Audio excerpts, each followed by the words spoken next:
should have made a couple of videos, but I'm trying to make some videos, but I just haven't been able to really. They haven't come out the way I wanted them to, so I didn't bother uploading them. They kept getting interrupted and stuff because people doing dumb stuff on the road. You know how it is. So I am in Missouri right now, getting pretty close to Arkansas. I'm on Highway 60 at 37 miles. I hit 63. I have a couple of hours of two-lane bi-directional highway that I'm going to be on, but I've been on all good highways and interstates so far. But it's coming up to the crappy stuff here pretty soon. So what's going on with, this is like a 16, 17 hour drive, somewhere between 15 and 17, roughly 16 hours. And I've only got 3.5 hours left until I'm estimated to be there. Mr. Lawman's got himself somebody pulled over going the other direction. Let's see if this is a local cop or Missouri State. No, that's not local. That's like Highway Patrol State Trooper.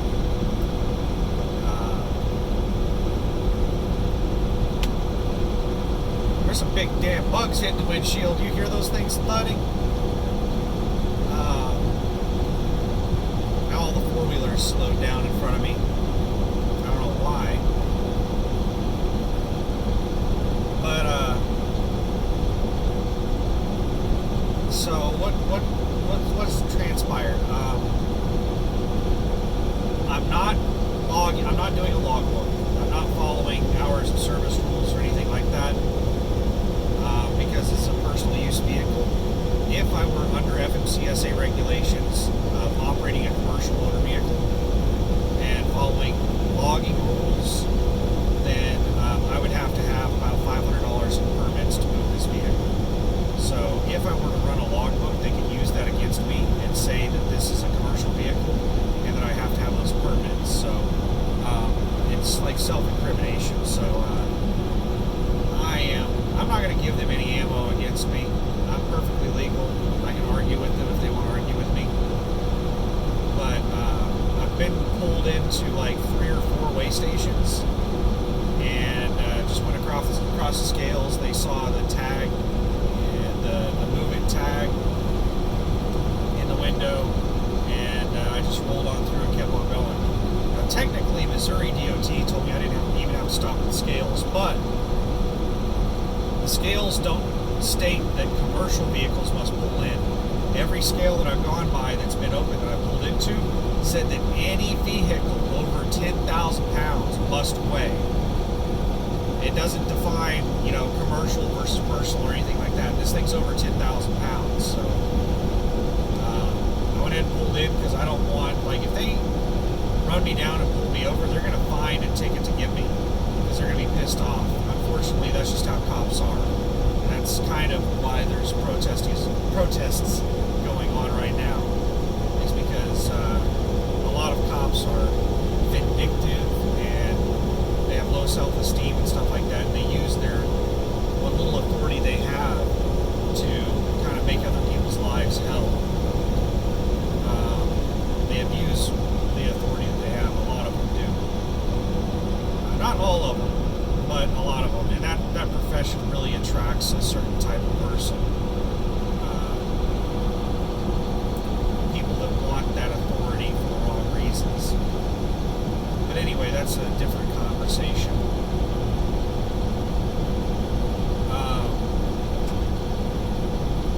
So yeah, I haven't had any issues with the permits or the not running a logbook or anything like that, but I haven't actually had a DOT officer inspect me or anything. I've just been kind of stopping whatever the hell I want since I'm not running against the logbook, and it's taken me a long time to get to West Memphis because of that. I probably should have been there this morning, but I'm running quite a ways behind because I was catching up on some sleep from driving straight through to Fargo. I did not stop for anything but gas. And whenever I got gas, I would grab something like a slice of pizza and something to drink. And you know, that was it. I just drove straight through. I made it there at like 2:30, 2:45 a.m. Friday morning. And I tried to sleep in the car until the dealership woke up, until the dealership opened up at around 7 a.m. And then started all the paperwork and everything to, you know, buy the truck.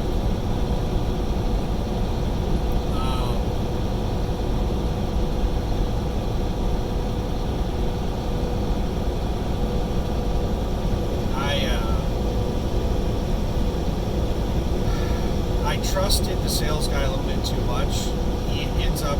He lied about a bunch of stuff, and he omitted a lot of stuff. That looks like a pretty damn steep hill.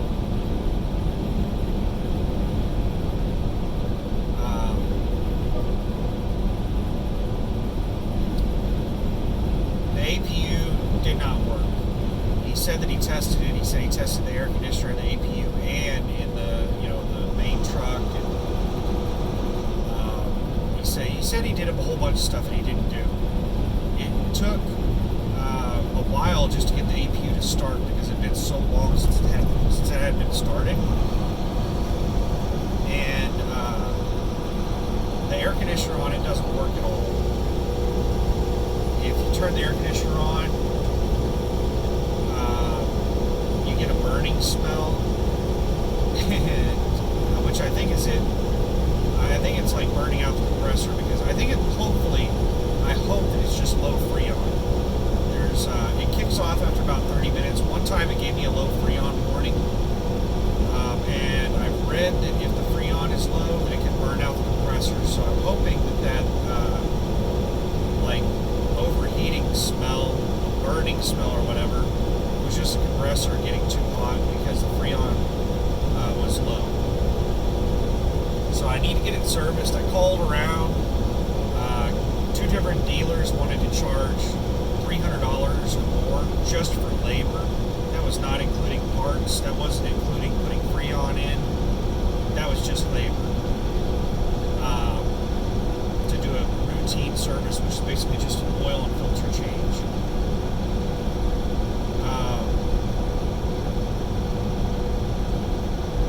I called around to a few other places. There's an APU center. A place called APU Center in Stafford, Missouri, just outside of Springfield, and I go by there all the time.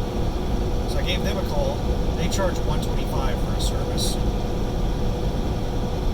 And I was like, okay, I'll go there. They're closed on the weekends, so while I was driving down just a couple hours ago, I thought I'd give TA a call just to see if they work on APUs. Sure enough, they work on APUs, and they're cheaper than both of them. They're $94 or $99, depending on which oil I choose to use. And the TA in Stafford, Missouri, the mechanic there said that he couldn't charge the Freon on an APU, but he could in the truck. And I don't know what the difference between the two is. They both use the same type of Freon, and it's the same method to charge them. The only difference, I think, is what you charge them to. But I called the Petro in West Memphis, and they said, yeah, they'll charge the Freon and service it and do every damn thing. But they wouldn't give me a quote. They said that they would actually need to see it and get the exact parts and stuff to give me an estimate or a quote. So I think when I get to West Memphis, I'm going to go straight over to the TA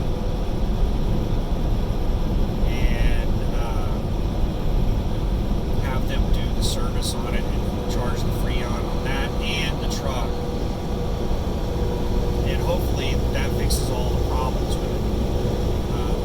And the main air conditioning unit doesn't blow very cold air, it blows cool air. But if I put it on recirculate, then slowly over time it'll get colder and colder until it gets like really cold. I turned the air conditioner up to max when I went to sleep because it was like kind of warm in here, and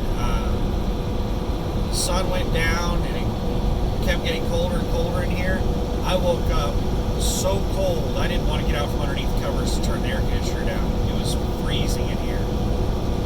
So I think it's probably just an issue of low Freon on the main unit as well. So I'm going to get the Freon charged on everything and get the APU serviced. Also, the APU doesn't quite work the way it's supposed to, the way that Greg said it did. I asked Greg if this thing had an inverter, and he said, yeah, it doesn't appear to have an inverter. There is an outlet, and that outlet appears to be hooked directly to the APU. That outlet only works when the APU is running, which really sucks because I have things that I want to be plugged into outlets that I want to charge and to run while I'm driving down the road. I don't want to have the damn APU on for that to take place. If I'm correct in that outlet is just hooked directly to the APU and it's not an inverter, then I'm going to have to get an inverter installed. I don't know exactly how much that's going to be. I estimate that it's probably going to be somewhere around $500 for the installation and the cost of the APU. Total price, about $500 to get an inverter in here. That's a guess. It's something I'm going to have to look into. And you have to shop around on this shit because, I've called around places looking for prices on doing stuff, and the prices are all over the place. Like, it probably would have ended up costing me $500 to get the APU serviced at a carrier dealer.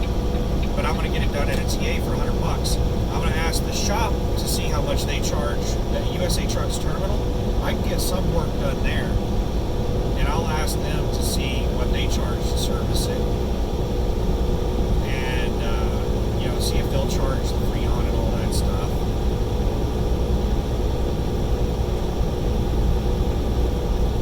But if I get all that,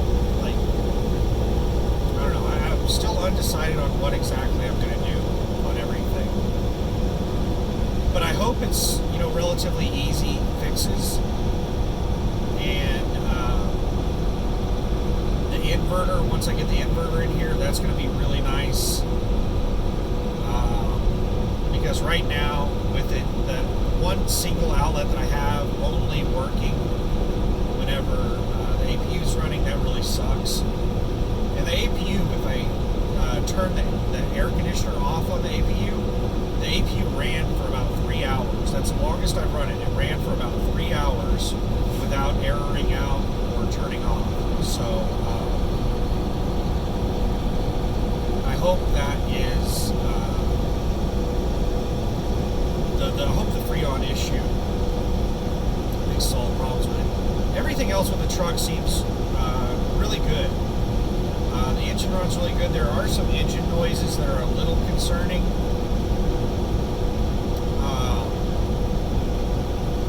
You can't really hear it right now. It's mainly at lower speed, especially when it's shifting. There's like some swishing sound. I don't really know how to describe it. It could be the clutch.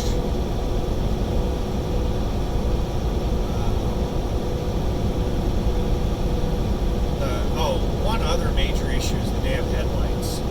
The headlights, the brights are really, really, really bright. The regular headlights are so dim that I can't see anything with them. Like, I tried driving at night, and I ended up pulling over and just going to sleep and waiting until the sun came up, because I couldn't see shit with these headlights. I think I just need to pull the headlights out and clean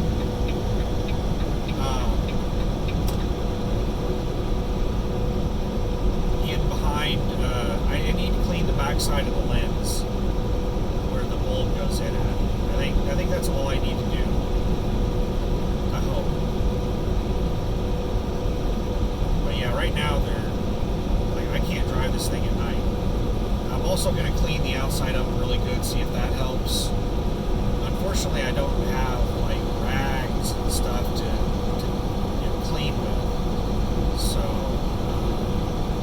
some of this stuff is going to have to wait until I get to my house. Cop got somebody pulled over up here. This four-wheeler I'm passing just slammed on his brakes to fall in behind me.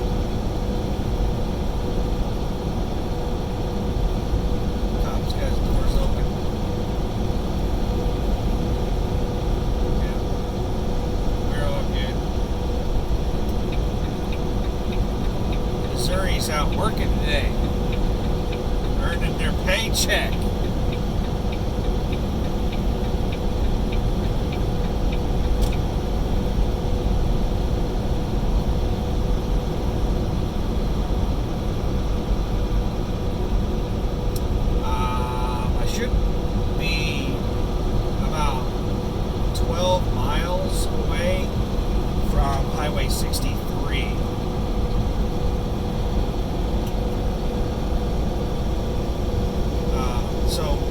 To say before I end this video.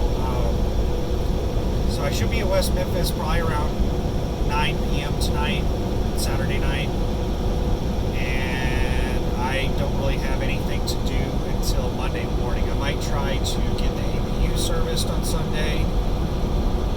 I doubt that they would service the APU overnight because they typically have limited mechanics, limited stuff that they can do at nighttime. Their mechanics tend to work like 8 to 5 Monday through Friday. But I might actually, you know what? I'm going to go by the Petro and check with their shop and get an estimate from their shop.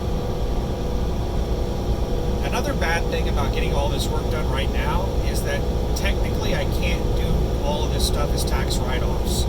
Until I get my first load, this is just a personal use vehicle. This isn't like a business use or commercial use or anything. So the fuel that I purchased so far, I haven't even bothered getting receipts. I can't write this shit off. I can't write off the APU repair if I get it done. But I would rather not have it as a tax write-off and have it done on Sunday than wait to get it done like on Wednesday or something. Because once this shop starts working on my truck, I don't know what control I'm going to have over my truck to take it somewhere. Motorcycle broken down on the side of the road. What's he carrying? He picked something up off the bike and started walking. Maybe he just ran out of gas. I'm not going to have that problem. I am completely full on gas. I just filled up and it hasn't come off of full. It's still showing over full. I've been driving for an hour or two since I filled up and it's still showing way over full.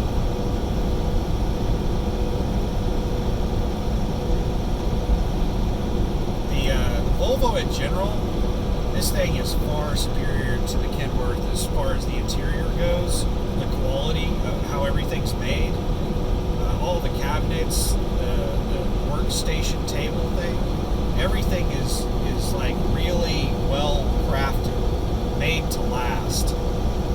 Whereas the Kenworth looks, it was like it was made with the cheapest shit possible, and it breaks so easy because of how cheaply everything was made. But everything seems highly durable in this, the way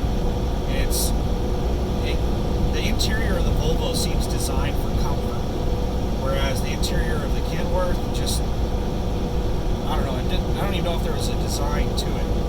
Like the seats on the Volvo are really far over to the left and right, and they're kind of narrow. I mean, they're wide enough. Like, I'm fat, and they're big, wide seats for me. They're way plenty for me.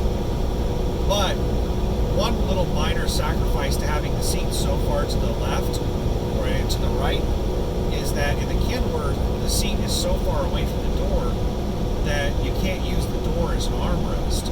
There's an armrest on the left side. This one doesn't have an armrest on the chair on the left side. You just use the door because you're right up against the door. Well, what that does is, like, I don't have any problem with setting over this close enormous amount of space in between the seats. Like there's in the Kenworth, in between the seats, there's not very much room.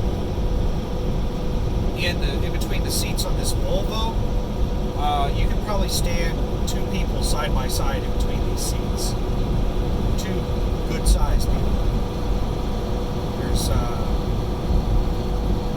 lot of room. And everything is just so well made. Everything about it just seems superior. The APU on the Kenworth was better than this one. I really like the Thermo King over the Carrier. If I end up having to buy another APU, it's going to be a damn Thermo King. I know Carrier is like really cheap, but I would probably spend the extra money to get a Thermo King.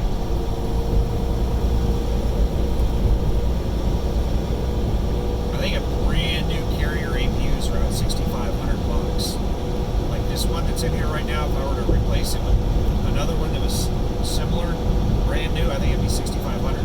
Thermo King, I think, is probably around $9,500. It's a lot more money.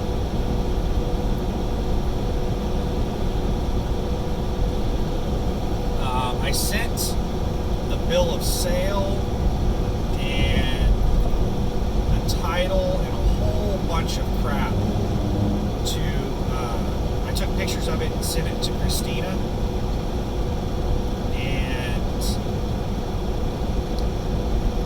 I did my 2290. She didn't tell me how to fill it out, so I thought I was filling out the 2290 for just the truck, so I did it for something that was under $55,000, because this truck is rated for like $53,200, I think. Yeah, it's 40 on the drives and 13.2 on the steers. So 53.2. So under 55,000 pounds. So that's what I selected on the 2290. And she told me to select the one over 75,000. So I had to, pay for I forgot what word they used for it. An amendment. That was it. An amended 2290. And it ended up costing me like $50. The first one I did was $10. The amendment was $50. Like, fuck, man. Would it have been that expensive if I would have gotten it right the first time? I don't know. We'll never know. But yeah, it was a lot more expensive. But I think I have everything done that I can get done. And she told me Monday morning that as soon as the shop opens up, I can go in there and check in with them. She said that she's already scheduled me. That way I don't have to wait for her. She said the shop opens before she starts her day on Monday. So she went ahead and scheduled me so that I can start the shop stuff before she gets in. And she said once I get checked in with the shop, that I should go over and talk to the orientation people in the main building, and they can start getting me onboarded. Like, I don't think I'm going to have to sit through class or anything, but they're going to start doing, like, my comm data card. They might give me a new badge. Who knows what all the onboarding process is, but Christina said that to expect it to take 2 to 3 days. So we'll see. Oh, way station. And it's red. Looks closed. I'm hoping that I don't get pulled in any damn way stations. I've already been pulled into like 3, but I didn't get inspected in any of them. Arkansas is really anal at way stations, so I hope I don't get pulled into any damn Arkansas way stations. Closed. Yeah, see, none of these signs say, there's no differentiation between personal and commercial. It just says all trucks must weigh, and that sign said buses must weigh as well. Some of them say buses and RVs can, don't have to weigh. Some of them say they do. I don't get it.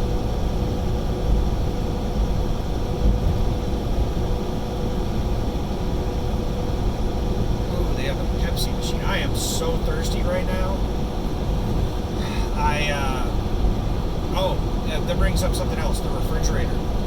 I have milk in the refrigerator. I can pull over and get my milk. Now, I bought a half-gallon of milk, and the refrigerator was turned completely off. So, that's another thing Greg lied about. He didn't test the refrigerator, because it took it several hours for it to cool off in the refrigerator. But the refrigerator was completely off. I turned it on, and I turned it all the way to max. And I put that half-gallon of milk in the normal section. It has a freezer section and it has a normal section. I put it in the normal section. And when I woke up that following morning, I went to get some milk and it was frozen solid. So I turned it down about halfway and the milk has started to thaw out. It's not thawed out yet though. Well, it wasn't when I checked a couple hours ago. So the refrigerator works. I just need the APU. I need to know if the APU is going to turn on when the batteries get low. I need to figure out if that's going to take place.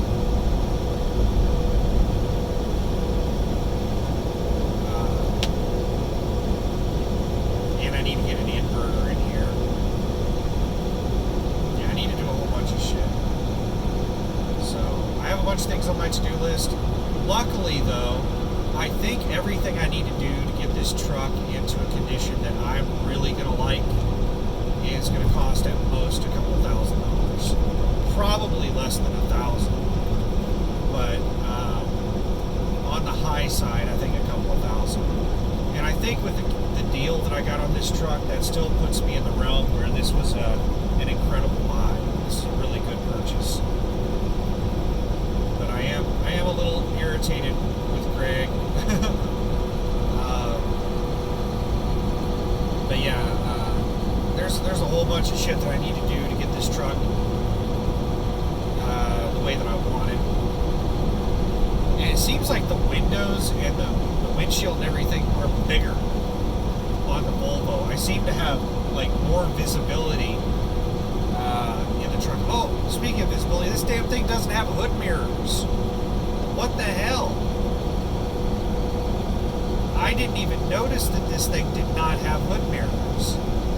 What the hell is up with that? Why would it not have hood mirrors? That has to be some kind of custom option, because every 2016 Volvo I've looked at has had hood mirrors. I didn't even notice that this one didn't have them.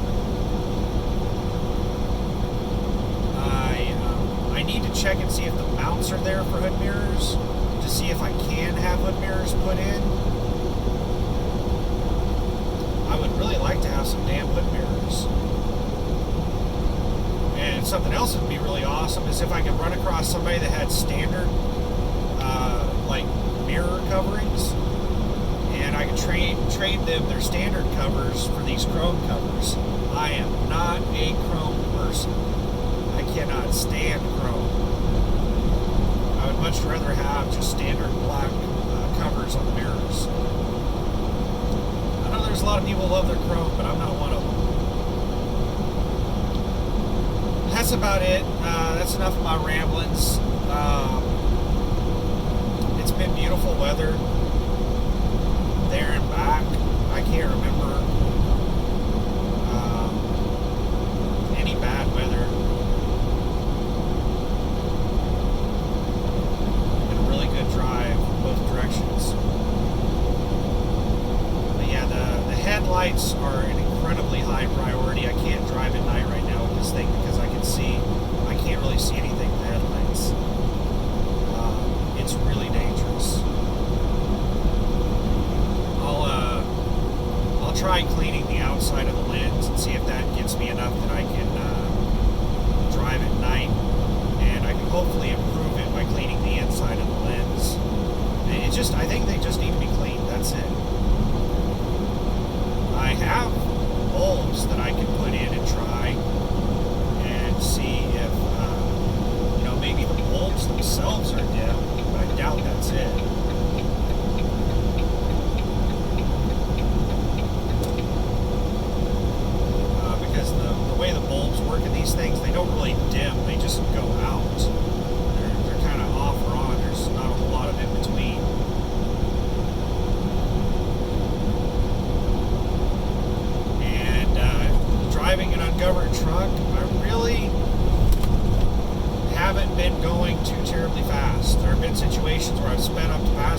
stuff, but like in South Dakota, it's 80 mile an hour speed limit. I had the cruise set at 70 in South Dakota. Because that was, I was moving along at the flow of traffic at 70.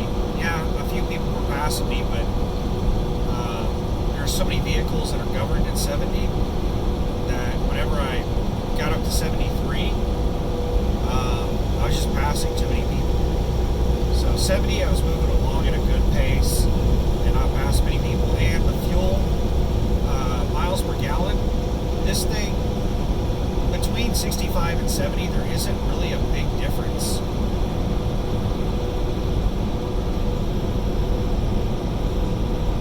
I want to get on to 63 South.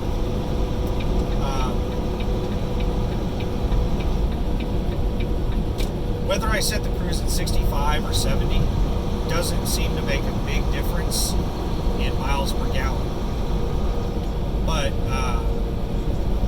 if I set the cruise anything over 70, my miles per gallon starts dropping quite considerably.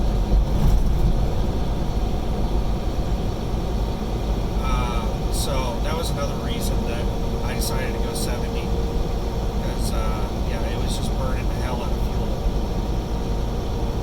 Like, I can get a solid 10 miles per gallon bobtail at 70, but when I bump up to 73,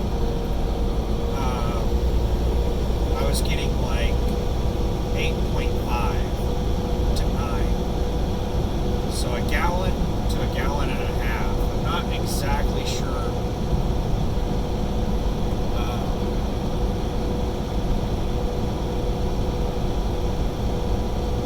Is that car going to go for it? I think they're going to go for it. No, they did not go for it. They had plenty of room. They could have made it.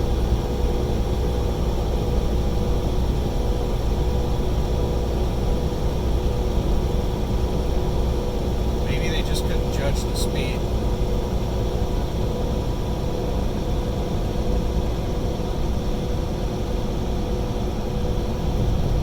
Yeah, the headlights are really the biggest thing. Well, the APU and the headlights are the two big things freaking me out right now. But that's it for this video. I'll probably make some more videos. I'm going to have plenty of free time over the weekend. So the APU on the Kenworth would not turn on unless the key was in the off position. On this truck, I can have the APU and the engine both running at the same time. And that's what I actually had to do yesterday whenever I was playing on my computer, because that damn, I need the main engine running for the air conditioner, and I need the APU running for the outlet. So yeah.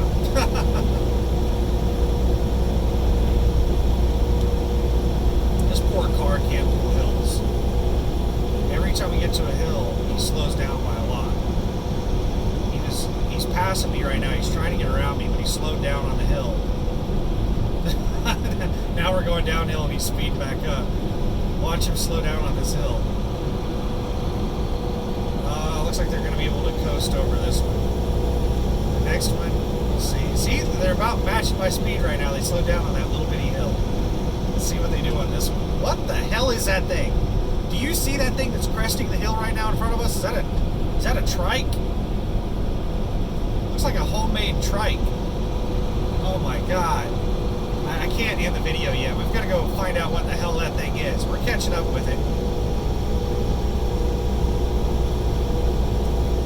Like maybe it's one of those hot rods, one of those bucket hot rod things. See, I'm catching up with that car right now. That car is a weak engine.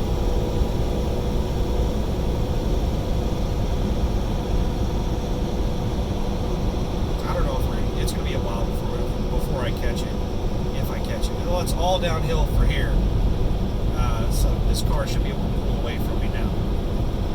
Now they're just speed matching me. They just wanted to be in front of me. Now I'm going faster than them, even downhill. See, this is the reason reason I hate these damn four-wheelers. They just want to get in front of you, and then they slow down. At least he hasn't merged back over in front of me. What the hell is that thing? Alright, I'll keep rambling about something while we catch up with whatever that thing is in front of us. Because I want to get that on video. Even though the bit rate is so low that you probably won't be able to see what the hell it is.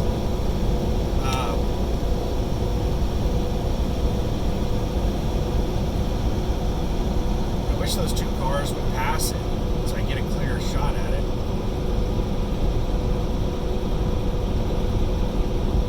It looks like some kind of trike.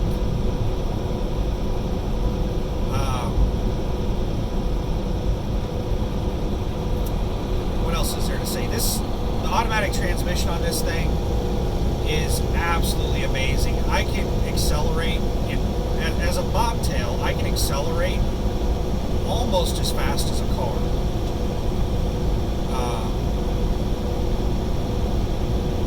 It starts out in 5th and it skips gears. It goes 5th, 7th, 9th, and I didn't really follow it after that to see what it did.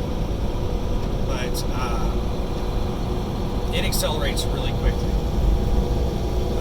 for a truck. It's really amazing. I'm not really sure what the pulling power is on it because I haven't pulled anything with it yet. A bobtail, you have no idea what an engine is like bobtail. I will tell you that everything I've done so far has not done anything on the engine.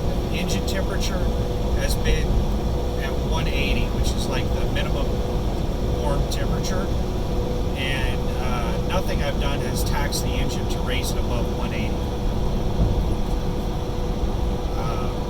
Once I'm underweight and I'm pulling a hill, it should get up to 210 degrees. Looks like this guy's taking a turn, even though he's not using his blinker. He's slamming on his brakes. Does he have a blinker on? I can't see it. Yeah, he had his blinker on. The sun was, whoa, shit! I went to pass that guy that was exiting, and this stupid fucking idiot whipped over to pass me on the right side. What a jackass. It's a good thing I checked my mirrors, you dumb fuck.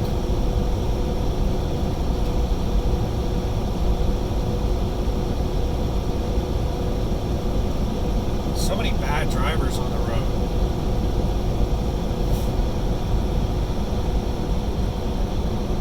Is that a reverse trike? Is the third wheel in the back? Or is that a stabilizing wheel? Maybe it's maybe it has 4 wheels, 2 on the side and 1 in the front, 1 in the back. It's like a motorcycle with training wheels.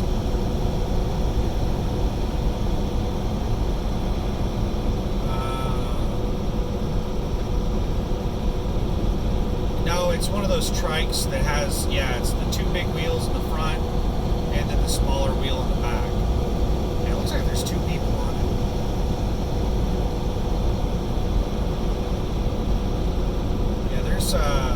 Someone in my neighborhood has one of those, and they've modified the exhaust to where it's really loud, and they race up and down the street in that damn thing.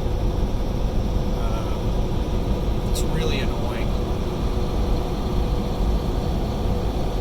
Those things are expensive. I forget what they're called. There's a specific name for that reverse trike, a brand. Really popular, like Cayenne or a Cabanera or something. I forget what it is. But my motorcycle class that I went through, there was a couple that were going through the motorcycle class. They were retired. Like, they had a lot of money that they were making in retirement. They had tons of extra money. They had multiple retirements, both of them did, like a military retirement, civilian pension, and all kinds of shit. But anyway, they were bored, and they were going to buy a couple of trikes and just drive around the country in them. And they told me the trikes that they were buying were $50,000 a piece. It's like, damn, that is crazy. That is a lot of money. I was like, yeah, the motorcycle I'm thinking about buying is $5,000. So yeah, those trikes, I don't know if they're all that expensive or they were just getting the ones that were super decked out, fully loaded. But anyway, I guess that's it for the video. I'm on 63 here for a long time. It's eventually going to turn into a 2-lane bi-directional, and going to drive that for an hour or two, and then it's going to turn into Interstate 55 or 555 or something like that, and then 55, and then I'm in West Memphis. So I'm only about 3 hours away right now. 16-hour drive. I'm only about 3 hours away, so we're getting there. I'll upload more videos. Thanks for watching. Bye.